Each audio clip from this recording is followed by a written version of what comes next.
Fantasmas, por Henry James. La leyenda de ciertas ropas antiguas. A mediados del siglo XVIII vivía en Massachusetts una dama viuda, madre de 3 hijos, que respondía al nombre de Verónica Wingrave. Había perdido a su marido en plena juventud, de modo que consagró su vida al cuidado de su progenie. Ellos crecieron de tal manera que recompensaron la ternura materna y cumplieron sus más elevadas esperanzas. El primogénito era un varón, a quien ella llamó Bernard, en honor a su padre. Las otras dos eran niñas, nacidas con 3 años de diferencia. La buena apariencia era tradición en la familia, ya que el trío juvenil no la desmentía. El muchacho era rubio, de tez sonrosada y atlético, atributos que en aquellos tiempos, como en los de ahora, confirmaban sus genuinas ascendencias inglesas. Afectuoso y sincero, se portaba como un hijo deferente, un hermano protector y un amigo leal. Sin embargo, no era listo. La inteligencia se había repartido principalmente entre sus hermanas.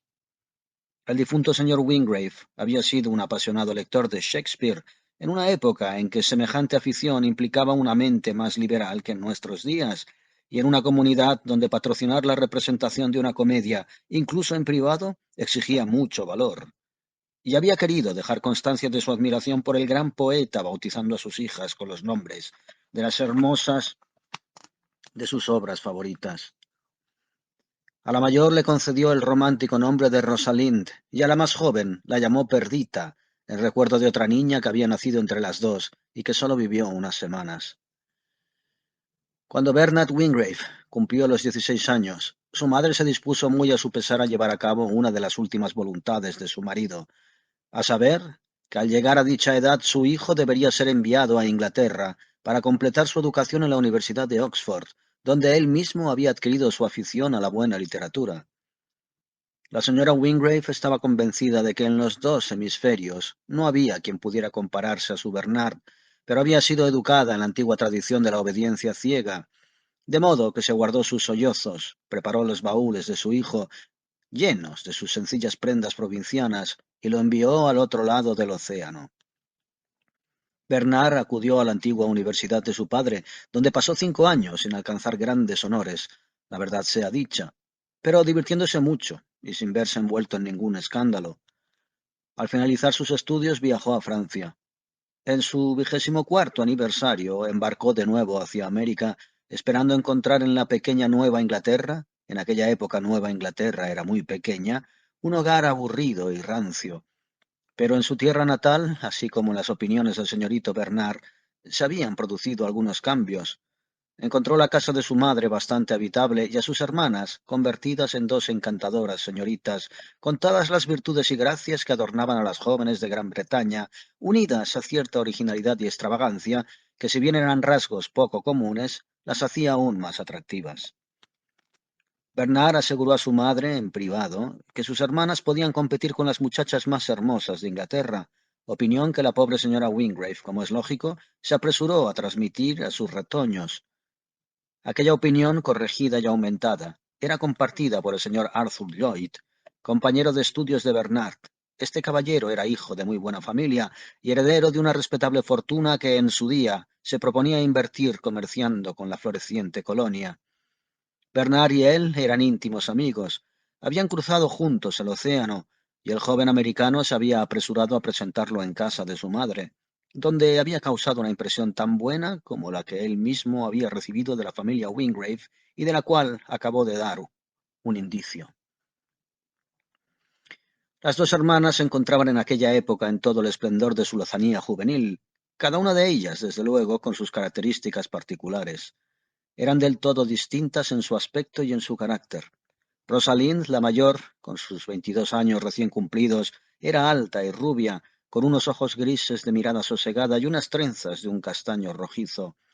No se parecía en nada a la Rosalind de la comedia de Shakespeare, a la cual imagino, con permiso de ustedes, como una muchacha morena, delgada, etérea, llena de los impulsos más apasionados e imprevisibles. La señorita Wingrave, con su blancura levemente linfática, sus finos brazos, su majestuosa estatura y su hablar lento y reposado, no estaba hecha para la aventura.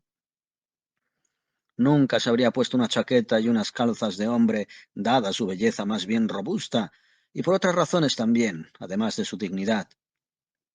Perdita, por su parte, podría haber cambiado muy bien su nombre, dulce y melancólico, por otro más acorde con su aspecto y temperamento. Tenía las mejillas de una gitana y los ojos de un ávido chiquillo, así como la cintura más estrecha y los pies más ligeros que podían encontrarse en el país de los puritanos.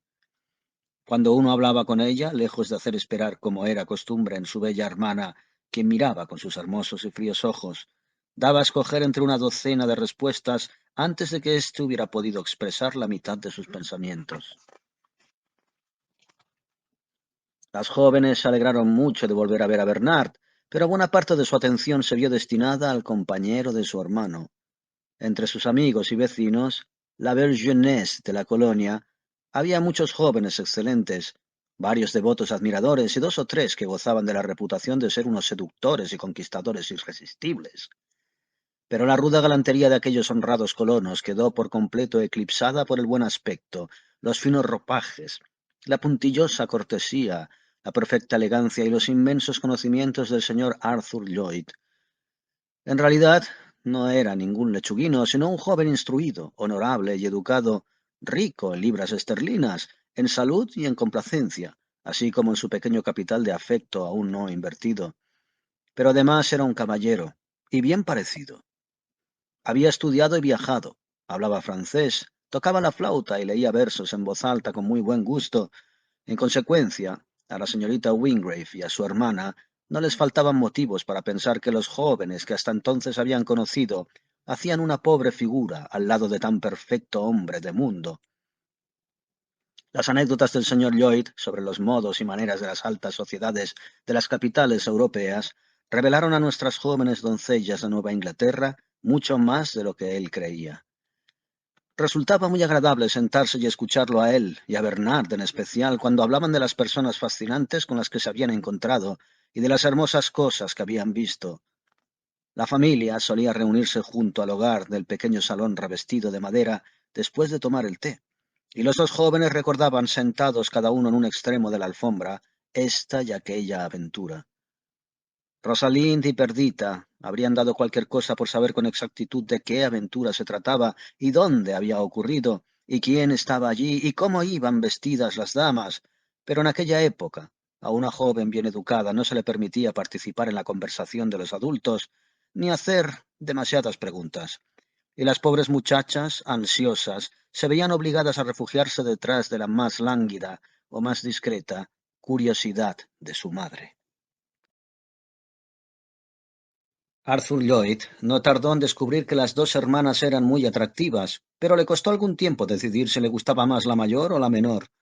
Tenía el fuerte presentimiento, una emoción de una naturaleza demasiado alegre para darle el nombre de premonición, de que estaba destinado a acompañar al altar a una de ellas. Sin embargo, era incapaz de llegar a una preferencia, la cual era ciertamente necesaria, ya que por sus venas corría demasiada sangre joven para elegir al azar y verse desposeído de la satisfacción de enamorarse. Decidió aceptar las cosas tal como llegaran, dejar que hablase su corazón. Entretanto, llevaba una existencia muy agradable. La señora Wingrave mostraba una digna indiferencia hacia sus intenciones, sin por ello descuidar la vigilancia de sus hijas, pero sin manifestar tampoco aquella impaciencia propia de esas damas mundanas de su tierra natal que tantas veces él había encontrado como joven con fortuna. En lo que respecta a Bernard, lo único que le pedía era que tratara a sus hermanas como si fueran suyas. Y en cuanto a las dos muchachas, aunque en lo íntimo de su ser anhelaran que su visitante hiciese o dijera algo especial, se mostraron alegres y recatadas. No obstante, en su trato mutuo permanecían más o menos a la ofensiva. Eran muy buenas amigas e incluso compañeras de cama, compartían el mismo dosel, de modo que no era fácil que entre ellas germinara y diese fruto la semilla de los celos, pero las dos sabían que aquella semilla había quedado sembrada el día que el señor Lloyd llegó a casa. Cada una de ellas había prometido a sí misma que, de no cumplirse sus esperanzas, soportaría su decepción en silencio. Así nadie lo sabría, ya que si bien tenían mucha ambición, no carecían de orgullo. Pero ambas rogaban en secreto que la elección, la distinción, recayera sobre ella. Necesitaron una gran dosis de paciencia, de dominio de sí mismas y de disimulo. En aquella época, una joven criada en un hogar decente no podía permitirse ninguna insinuación. En realidad, apenas podía permitirse responder a aquellas de las que era objeto. Lo correcto era que permaneciera inmóvil en la silla, con los ojos clavados en la alfombra, contemplando el lugar donde caería el mítico pañuelo. El pobre Arthur Lloyd se vio obligado a llevar a cabo su cortejo en el pequeño salón revestido de madera ante la mirada de la señora Wingrave, de Bernard y de su futura cuñada. Pero la juventud y el amor son tan astutos que un centenar de señales podían ir y venir sin que aquellos tres pares de ojos las detectaran. Las dos hermanas estaban siempre juntas y tenían numerosas ocasiones de traicionarse la una a la otra. Sin embargo, el hecho de saberse mutuamente observadas no afectó, al parecer, a los pequeños servicios que se prestaban, ni a las diversas tareas que realizaban en común. Ninguna flaqueaba ni se turbaba ante la silenciosa batería de miradas de su hermana. El único cambio que se produjo en sus costumbres fue que tenían menos cosas que contarse. Era imposible hablar del señor Lloyd y era ridículo hablar de cualquier otro asunto. Por tácito acuerdo empezaron a llevar sus mejores ropas y a idear pequeñas estratagemas de conquista en forma de cintas, lazos y pañuelos, permitidos por la indudable modestia. Del mismo modo inarticulado, se atenían en aquel excitante desafío a un riguroso juego limpio. ¿Estoy bien así?, preguntaba Rosalín, por ejemplo, mientras se prendía numerosos lazos al corpiño y apartaba la mirada del espejo para fijarla en su hermana. Perdita alzaba la vista de su labor y contemplaba con ojo crítico la obra expuesta a su consideración. Creo que te sentaría mejor si le hicieras otra lazada, decía con gran solemnidad, mirando con fijeza a su hermana como si añadiera palabra de honor. De modo que estaban siempre cosiendo y adornando sus enaguas y planchando sus muselinas e ideando lociones y cosméticos como hacían las mujeres de la casa del párroco de Wakefield. Así transcurrieron 3 o 4 meses. Llegó el invierno y Rosalind seguía convencida de que si Perdita no podía presumir de algo más que ella, no había mucho que temer de su rivalidad. Pero por entonces Perdita, la encantadora Perdita, tenía la impresión de que su secreto había llegado a ser 10 veces más valioso que el de su hermana. Una tarde la señorita Wingrave estaba sentada sola ante el espejo de su tocador, lo que sucedía raras veces, cepillando sus largos cabellos. Había empezado a oscurecer y apenas se veía en la estancia, de modo que encendió las 2 velas del marco del espejo y luego se acercó a la ventana para echar la cortina. Era un gris atardecer de diciembre. El paisaje aparecía vacío y desolado, y el cielo estaba cubierto de nubes que anunciaban nieve. En un extremo del amplio jardín, al cual se abría su ventana, había un muro con una puertecilla que daba a la calle. Vio con vaguedad, en medio de la creciente oscuridad, que la puerta estaba entreabierta y oscilaba sobre sus goznes como si alguien la moviera desde la calle. Sin duda se trataba de una de las criadas que se había reunido con su enamorado. Pero cuando se disponía a cerrar la cortina, Rosalind vio a su hermana que entraba en el jardín y echaba a andar con paso presuroso por el sendero que conducía a la casa. Rosalind corrió la cortina, dejando una pequeña rendija para poder observarla. Mientras Perdita se dirigía hacia allí, parecía examinar un objeto que llevaba en la mano, acercándolo mucho a los ojos. Antes de entrar, se detuvo un momento, miró con intensidad el objeto y lo apretó contra los labios. La pobre Rosalind regresó a su silla sin prisa y se sentó ante el espejo, en el cual, de haber mirado con atención, habría visto reflejadas sus hermosas facciones tristemente desfiguradas por los celos. Un instante después, la puerta se abrió detrás de ella, y su hermana se precipitó en la habitación sin aliento, con las mejillas coloradas debido al aire frío. Al ver a Rosalind, Perdita se sobresaltó. «¡Oh!», exclamó, «creí que estabas con mamá». Las damas iban a asistir a una merienda, y en tales ocasiones era costumbre que una de las jóvenes ayudara a su madre a vestirse. En vez de entrar, Perdita se quedó junto a la puerta. «Pasa, pasa», dijo Rosalind. «Aún nos queda más de una hora. Me gustaría mucho que le hicieras unos retoques a mi peinado». Sabía que su hermana deseaba retirarse y que ella podía ver en el espejo todos sus movimientos por la habitación.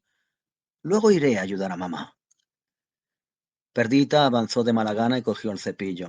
A través del espejo vio los ojos de su hermana clavados en sus manos.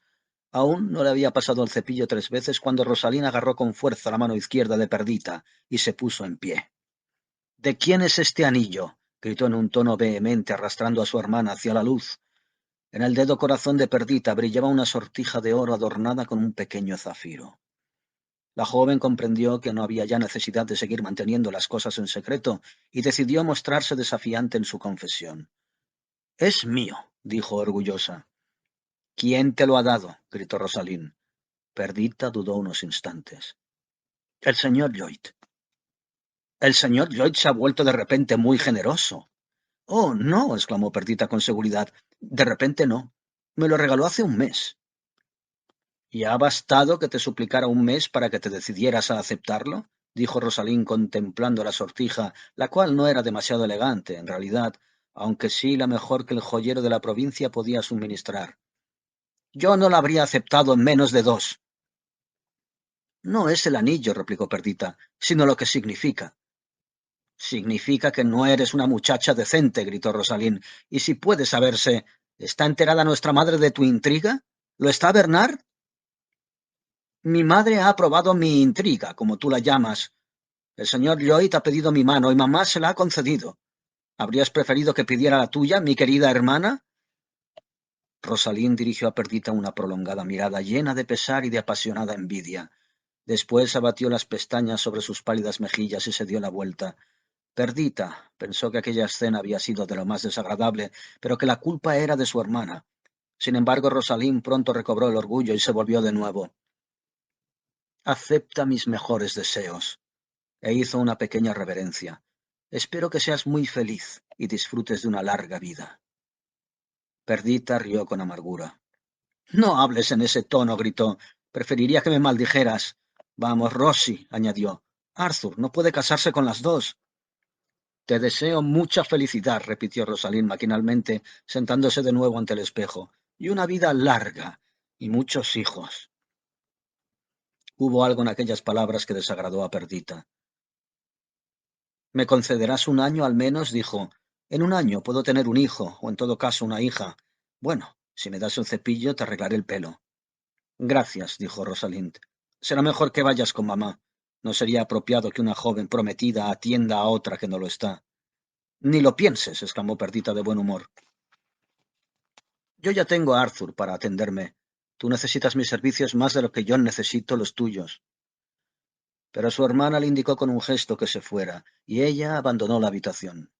Cuando hubo salido, la pobre Rosalín cayó de rodillas ante el tocador, enterró la cabeza entre los brazos y derramó un torrente de lágrimas. Después de aquel desahogo se sintió mucho mejor. Cuando regresó Perdita, insistió en ayudarla a vestirse y a que se pusiera sus mejores galas, e incluso la obligó a aceptar un hermoso lazo de su propiedad, diciendo que ahora que iba a casarse, debía hacer todo lo que estuviera en su mano para ser digna de la elección de su marido. Realizó esas tareas en un riguroso silencio, pero aun así debían ser como disculpa y desagravio, pues no se excusó de ninguna otra manera. Ahora que Lloyd era recibido en la casa como el prometido oficial de Perdita, solo quedaba fijar la fecha de la boda. Se acordó celebrarla en el siguiente mes de abril, y entre tanto se llevaron a cabo con diligencia los preparativos. Lloyd, por su parte, estaba ocupado con acuerdos comerciales y estableciendo correspondencia con la gran empresa mercantil a la cual estaba vinculado en Inglaterra, de modo que sus visitas a la casa de la señora Wingrave se hicieron menos frecuentes que durante aquellos meses en los que se mostraba tímido e indeciso. La pobre Rosalín sufrió menos de lo que había temido, viendo las muestras de cariño mutuo de los dos enamorados. En lo que respecta a su futura cuñada, Lloyd tenía la conciencia tranquila. Nunca se le había insinuado, y no sospechaba el terrible golpe que le había infligido al elegir a su hermana. Se sentía feliz, y ante él se abrían unas magníficas perspectivas domésticas y financieras. La gran revuelta de las colonias aún se estaba gestando, y era absurdo, casi una blasfemia, temer que su felicidad conyugal tomara derroteros trágicos. Entretanto, en el hogar de la señora Wingrave había un continuo refregar de sedas, entrechocar de tijeras y vuelo de agujas.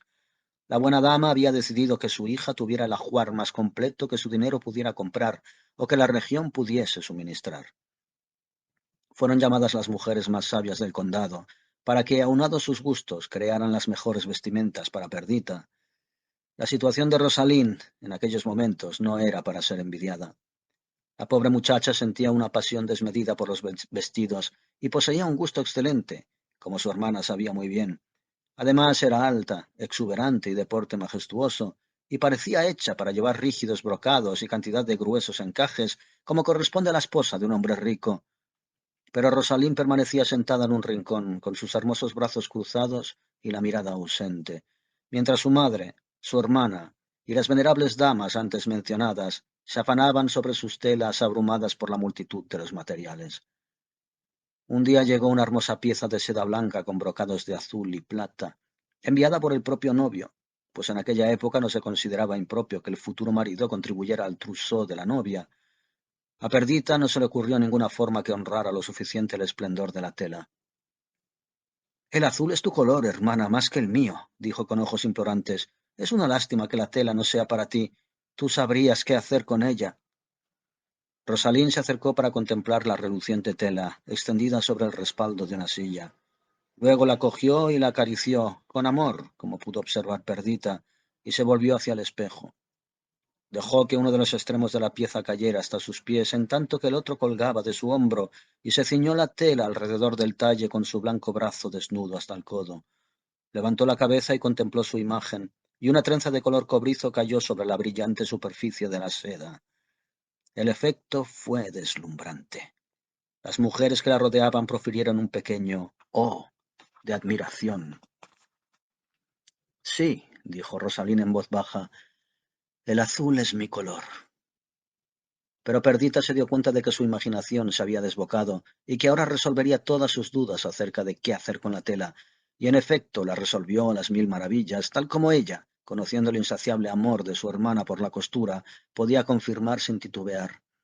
Innumerables yardas de sedas y satenes de muselina, de terciopelo y de encajes pasaron por las hábiles manos de Rosalín sin que una palabra de envidia surgiera de sus labios.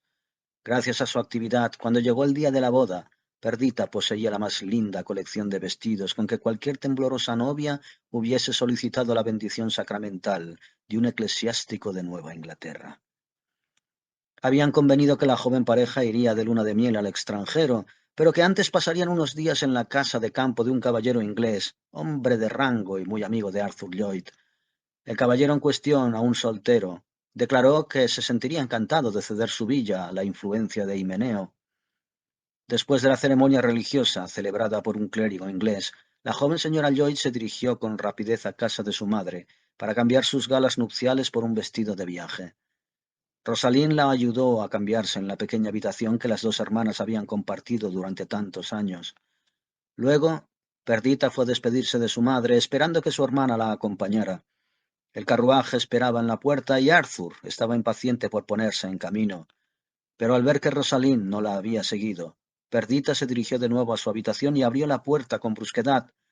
Rosalín, como de costumbre, estaba delante del espejo, pero inmersa en una situación que hizo que su hermana se detuviera junto al umbral, asombrada.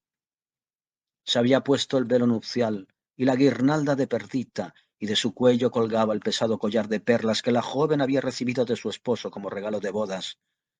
Aquellas cosas habían sido abandonadas con las prisas a la espera de que su dueña dispusiera de ellas a su regreso del campo. Adornada con aquellas galas, Rosalín estaba de pie ante el espejo, hundiendo una prolongada mirada en sus profundidades y contemplando Dios sabe qué audaces visiones.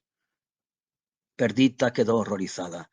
Esa espantosa escena revivía su antigua rivalidad. Dio un paso hacia su hermana como si estuviese dispuesta a arrancarle el velo y las flores, pero tras observar la mirada de Rosalín fija en el espejo, se detuvo. «Adiós, querida», dijo. «Podías haber esperado al menos a que yo me hubiera ido», y salió aprisa de la habitación. El señor Lloyd había comprado una casa en Boston que, siguiendo el gusto de aquella época, era elegante al tiempo que cómoda, y no tardó en instalarse en ella con su joven esposa. Le separaba una distancia de 20 millas de la residencia de su suegra. 20 millas en aquel entonces equivalían a 100 millas actuales, debido a los primitivos caminos y transportes, por lo que la señora Wingrave vio muy poco a su hija durante su primer año de matrimonio. La buena dama sufrió mucho por la ausencia de Perdita, y su pesar se hizo mayor por la actitud de Rosalín, quien estaba sumida en una incurable melancolía, de la que sólo podría recuperarse si cambiaba de aires y de compañía. El lector no tardará en adivinar las verdaderas causas de este abatimiento. La señora Wingrave y las chismosas de sus amigas consideraron que su dolencia era una cuestión física y no dudaron que la joven obtendría alivio por el remedio antes mencionado, de modo que propuso una visita en nombre de su hija a unos parientes de su difunto esposo establecidos en Nueva York, los cuales se quejaban siempre de lo poco que venían a sus primos de Nueva Inglaterra. Envió a Rosaline a casa de esas buenas personas con una escolta apropiada, y la joven permaneció allí varios meses. Entretanto, su hermano Bernard, que había empezado a ejercer como abogado, decidió casarse. Rosaline regresó para la boda, en apariencia curada de su melancolía, con encendidas rosas y lirios en las mejillas y una orgullosa sonrisa en los labios.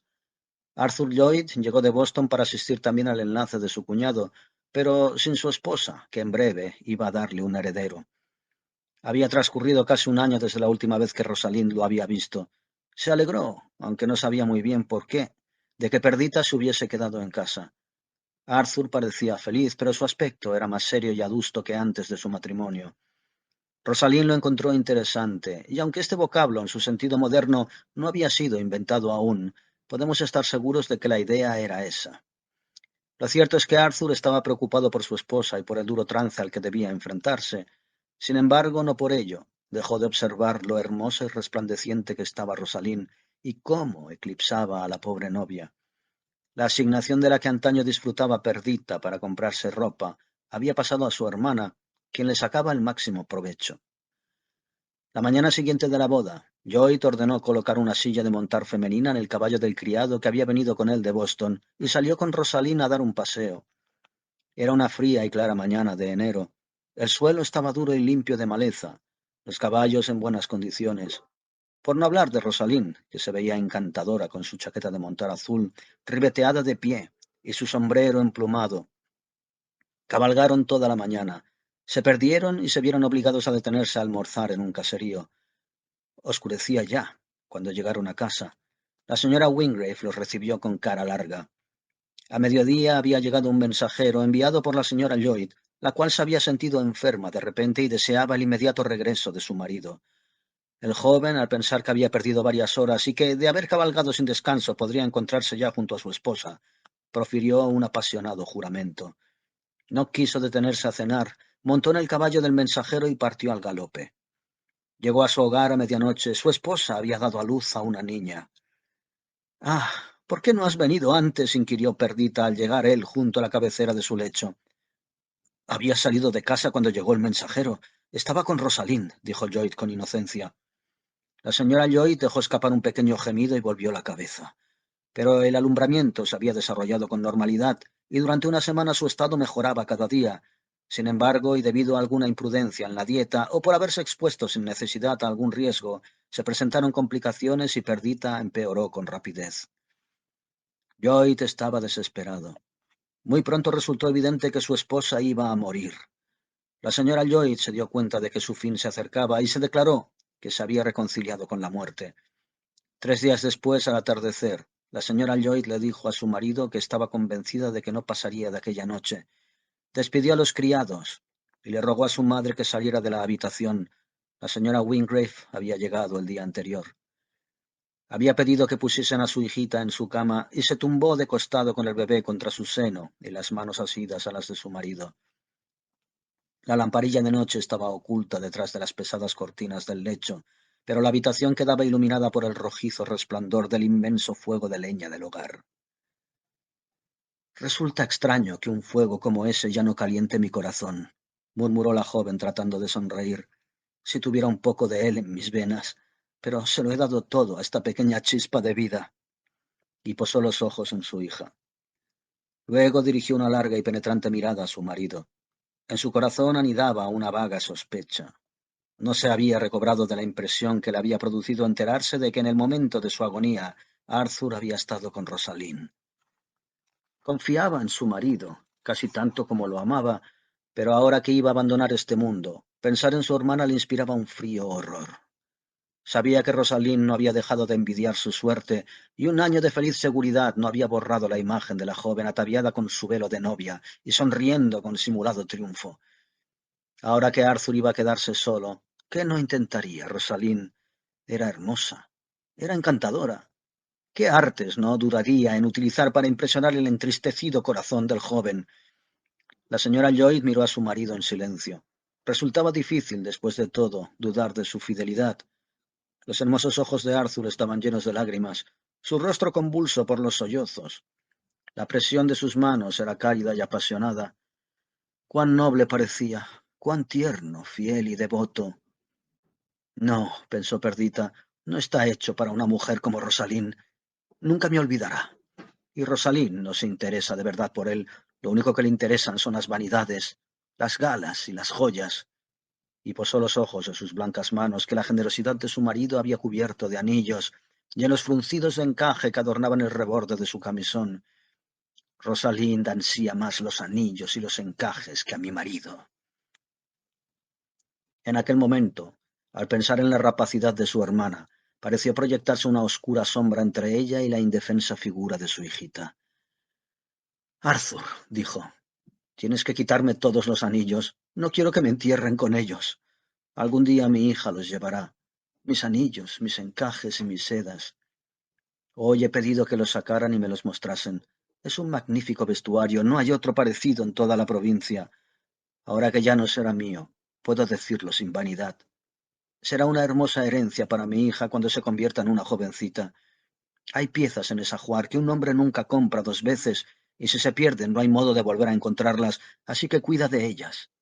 Le dejo una docena de ellas a Rosalín. Ya le he dicho a mi madre cuáles son. Dale también aquel vestido de seda azul y plata. Es perfecto para ella.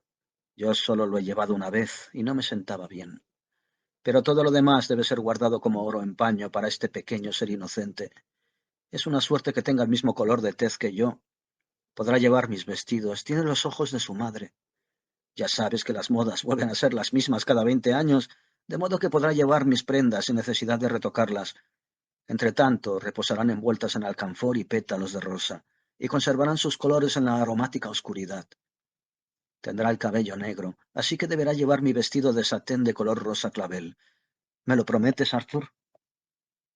¿Qué he de prometerte, querida? Prométeme que conservarás los vestidos de tu pobre esposa. ¿Temes acaso que los venda? No, pero podrían perderse. Mi madre los envolverá adecuadamente y tú los guardarás con doble cerradura. ¿Te acuerdas del gran baúl que hay en el desván con refuerzos de hierro? Es enorme. Podrás ponerlos todos allí. Mi madre y el ama de llaves se encargarán de ello y luego te darán la llave. Guárdala en tu secreter y no se la entregues a nadie que no sea nuestra hija. ¿Me lo prometes? Sí, te lo prometo, dijo Lloyd, desconcertado ante la intensidad con la que su esposa parecía aferrada a aquella idea. ¿Lo juras? Insistió Perdita. Sí, lo juro. Bueno, confío en ti, dijo la pobre mujer, mirándolo con unos ojos en los que, si él hubiera sospechado de las aprensiones de su esposa, habría visto tanto una súplica como una certeza. Lloyd soportó su desgracia con entereza y valentía. Un mes después de la muerte de su esposa, debido a unas circunstancias relacionadas con sus negocios, le surgió la oportunidad de viajar a Inglaterra. Vio esa posibilidad como una distracción que le permitía alejarse de sus pensamientos sombríos. Estuvo ausente casi un año, durante el cual su hija quedó bajo los tiernos cuidados de su abuela. A su regreso, Lloyd abrió de nuevo las puertas de su casa y anunció su intención de reintegrarse a la vida social, tal como lo había hecho en tiempos de su esposa.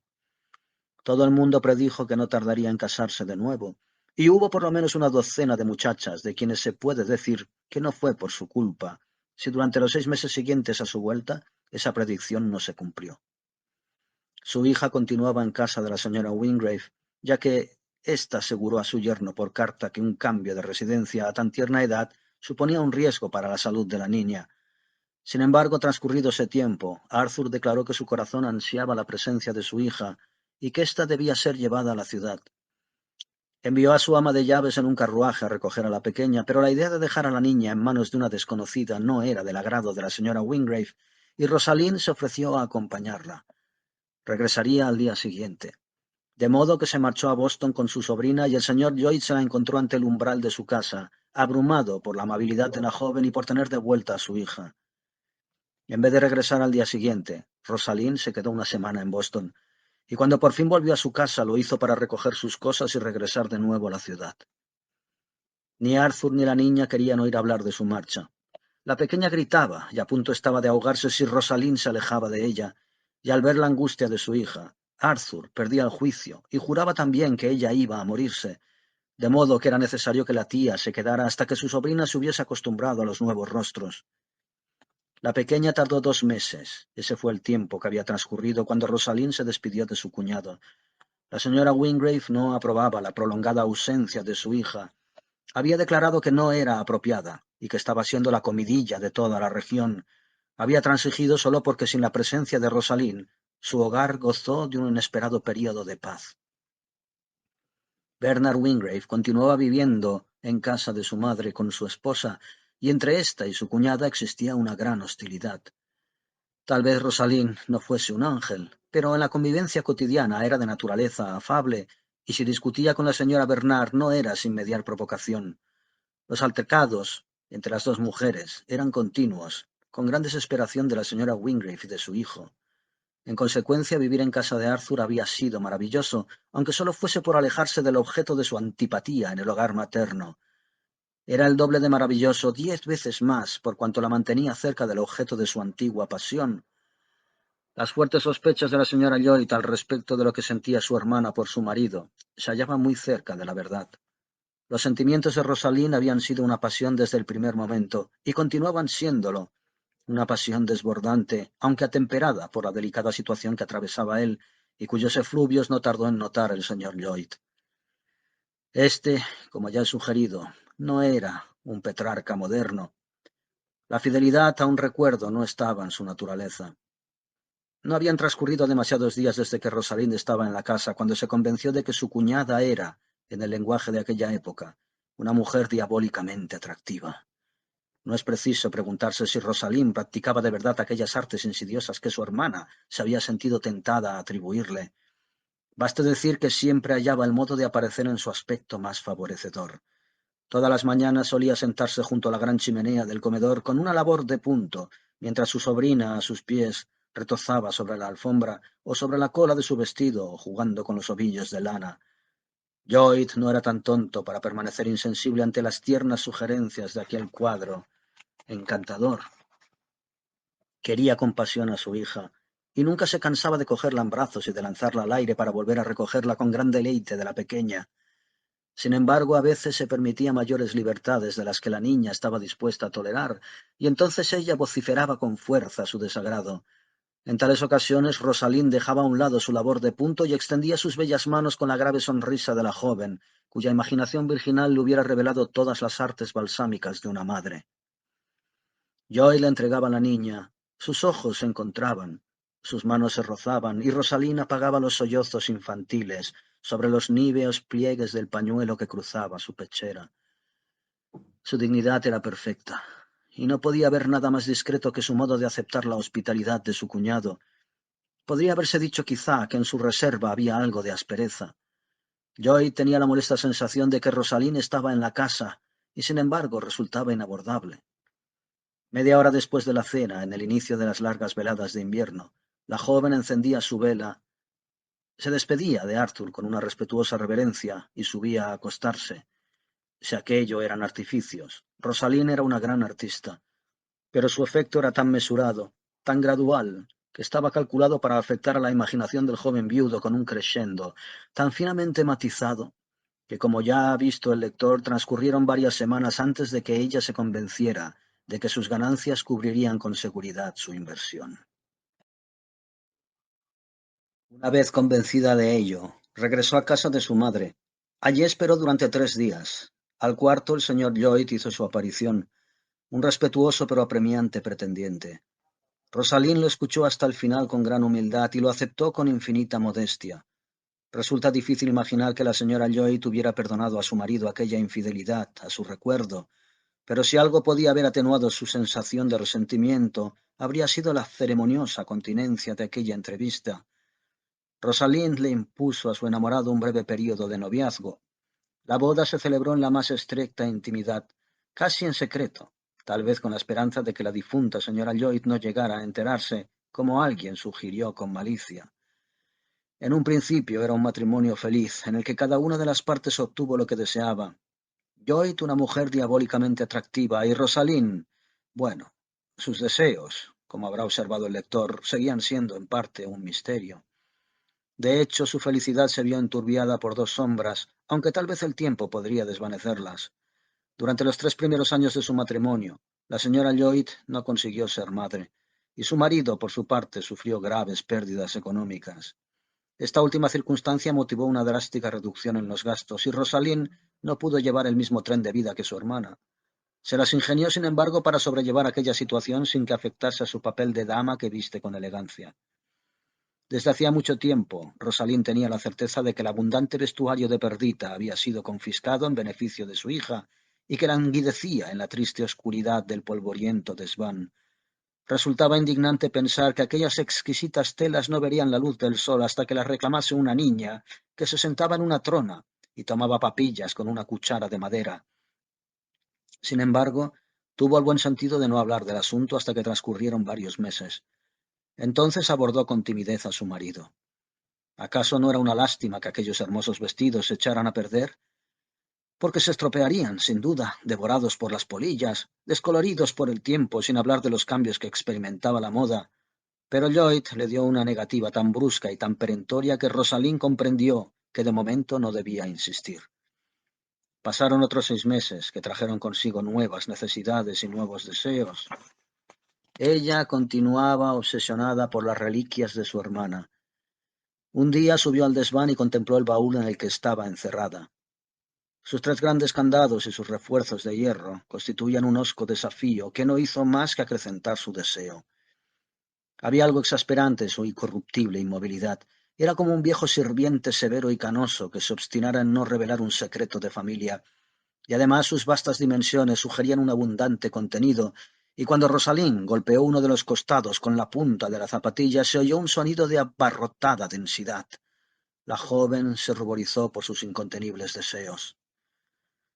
«Es absurdo», gritó Rosalind, «es indecoroso, es perverso». La joven decidió llevar a cabo otra tentativa ante su marido. Al día siguiente, después de almorzar, cuando él se hubo tomado su copa de vino, volvió a la carga, pero Arthur la interrumpió con sequedad. «De una vez por todas, Rosalind, está fuera de toda cuestión. Me disgustaré mucho si vuelves a hablarme de este asunto». «Muy bien», replicó Rosalind. «Es agradable saber el aprecio que me tienes». «Cielo santo», gritó, «soy una mujer muy feliz. Me complace que me sacrifiques por un capricho». Y sus ojos se llenaron de lágrimas de rabia y de decepción. Joyce sentía el natural horror de un hombre bueno por las lágrimas de una mujer y se dispuso, podría decirse que condescendió, a explicarse. «No es un capricho, querida, es una promesa», dijo. «Un juramento». «¿Un juramento? Menudo asunto para juramentos. ¿Y a quién, si puede saberse?»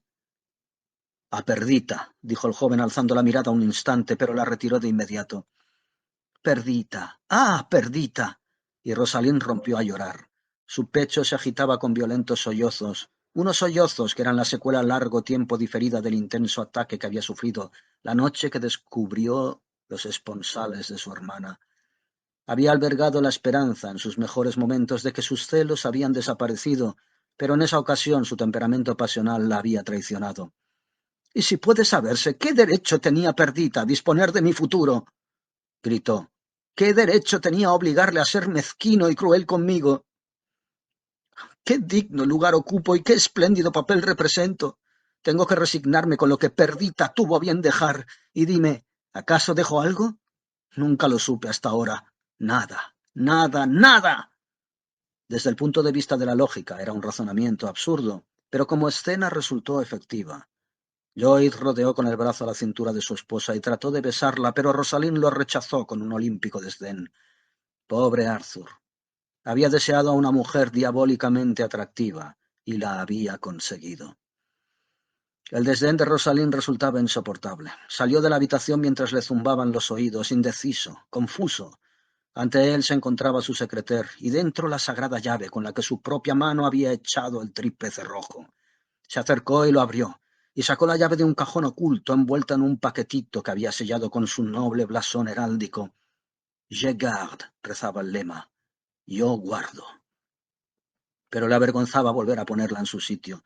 La arrojó sobre la mesa ante su esposa. «Guárdala», gritó Rosaline. «No la quiero. La odio». «Me desentiendo de este asunto», dijo su marido, «y que Dios me perdone». La señora Lloyd, indignada, se encogió de hombros y salió del comedor, mientras su marido se retiraba por otra puerta. 10 minutos más tarde ella regresó y encontró la habitación ocupada por su hijastra y la niñera. La llave no estaba sobre la mesa. Rosaline miró a la niña.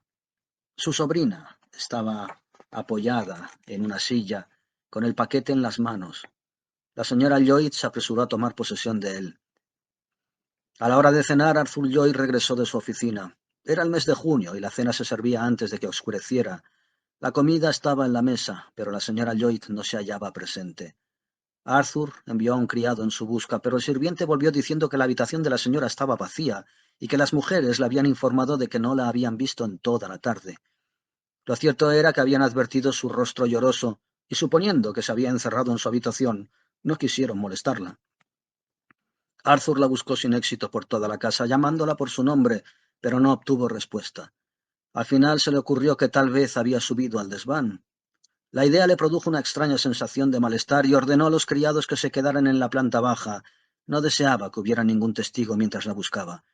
Llegó al pie de la escalera que conducía al piso más alto y se detuvo con la mano en la barandilla mientras pronunciaba el nombre de su esposa. Le tembló la voz.